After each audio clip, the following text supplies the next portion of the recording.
Praise the lord. సకల ఆశీర్వచన స్తోత్రమునకు కారణభూతుడైన యేసుక్రీస్తు నామములో మీరు ఆత్మలో వర్ధిల్లుచు అన్ని విషయములలో సౌఖ్యముగా ఉందురుగాక. ఈ దినపు యేసయ్య జీవపు మాట 56వ కీర్తన 9వ చరణం. దేవుడు నా పక్షమున ఉన్నాడని నాకు తెలియను.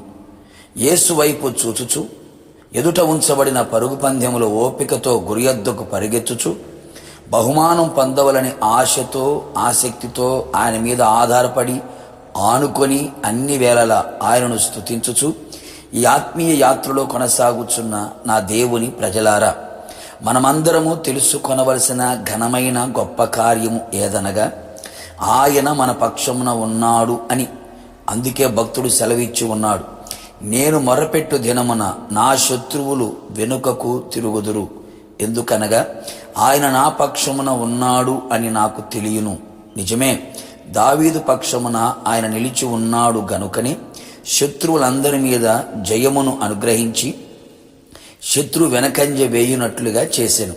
నిశ్చయముగా ఆయన సన్నిధిలో మనం మొర్రపెట్టినప్పుడు ఆయన మన పక్షముగా నిలిచి మన శత్రు బాధ నుండి, శత్రు భయము నుండి, శత్రు క్రియల నుండి ఆయన మనల్ని విడిపించును, తప్పించును, మనకు జయమిచ్చును. నా పక్షమున ఉండని వాడు నాకు విరోధి అని యేసయ్య సెలవిచ్చను కదా. మనమందరము మారు మనస్సు పొంది పాప క్షమాపణ నిమిత్తమై బాప్తీసం పొంది ఆత్మముద్రలు శరీరములో కలిగి విశ్వాసముతో నడిపించబడుచు వాక్యమును సమృద్ధిగా హృదయములో నింపుకొని ఆయనను ప్రేమించుచు ఆయనకు అనుకూలముగా జీవించుచు ఎల్లప్పుడూ ఆయన పక్షముగా నిలిచి ఉందుము. మనము ఆయన పక్షమున ఉన్న ఎడల ఆయన మన పక్షమున ఉండును గదా. ఆయన పక్షముగా ఉండగా మనము దేనికి భయపడనక్కర లేదు. మరణ భయం, శత్రు భయం, ప్రాణ భయం, భవిష్యత్తును గూర్చిన భయం, ఎలాంటి భయము లేకుండా ధైర్యముగా ఉండగలము. ఎందుకనగా మన పక్షముగా ఉన్నవాడు లోకములో ఉన్నవాని కంటే గొప్పవాడును అధికుడునై ఉన్నాడు గనుక భయపడనక్కర లేదు.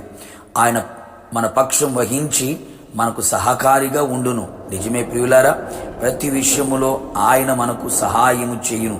ఆశ్చర్యకరమైన సహాయం అందించును. ఆశ్చర్యముగా అభివృద్ధిని కలుగు చేయును. నలువైపులా నీకు సహాయం కలుగునట్లు వెళ్ళిన చోటనెల్లా నీకు సహాయం చేయును. మేఘవాహనుడై నీ కుడి చేతిని పట్టుకొని ఆయన నీకు సహాయము చేయును.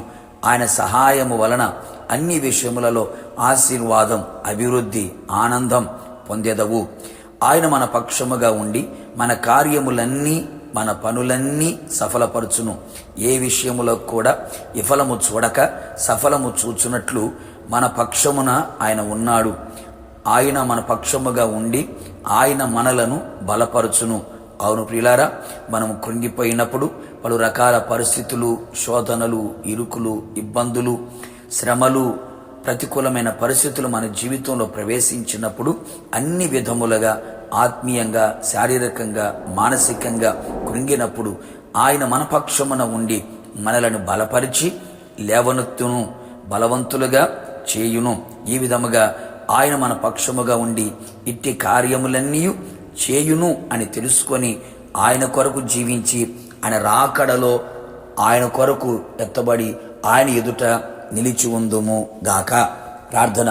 కృపగలిగిన మా తండ్రి, నీ పరిశుద్ధమైన పాదములకి కృతజ్ఞతాస్తుతులు. మీరు మా పక్షమున ఎల్లప్పుడూ ఉన్నారని మేము తెలుసుకొనున్నట్లుగా మీరు మాకు కృప అనుగ్రహించినందుకై మిమ్మల్ని స్తుతిస్తున్నాం. ఎల్లప్పుడూ మేము మీ పక్షముగా నిలిచిన వారమై మా శత్రువుల మీద మాకు జయము కలుగునట్లుగా, అన్ని విధములుగా సహాయం పొందునట్లుగా, ఏ భయము లేని వారిగా ఉండునట్లుగా, అలాగే అనుక్షణం ప్రతిక్షణం మీ చేత బలపరచబడుతూ బలవంతులమై దైవికముగా కొనిపోబడినట్లుగా కృప దయచేయమని బిడ్డలందరినీ పక్షముగా మీరు నిలిచి ఉన్నందుకే స్తుతి చెల్లిస్తూ యేసు పేరట వేడుకొని పొందుకొని ఉన్నాము తండ్రి, ఆమేన్. నిశ్చయముగా మీకును మీ కుటుంబ సభ్యులందరికీ ఆయన మీ పక్షముగా ఉండి నడిపించునుగాక. God bless you.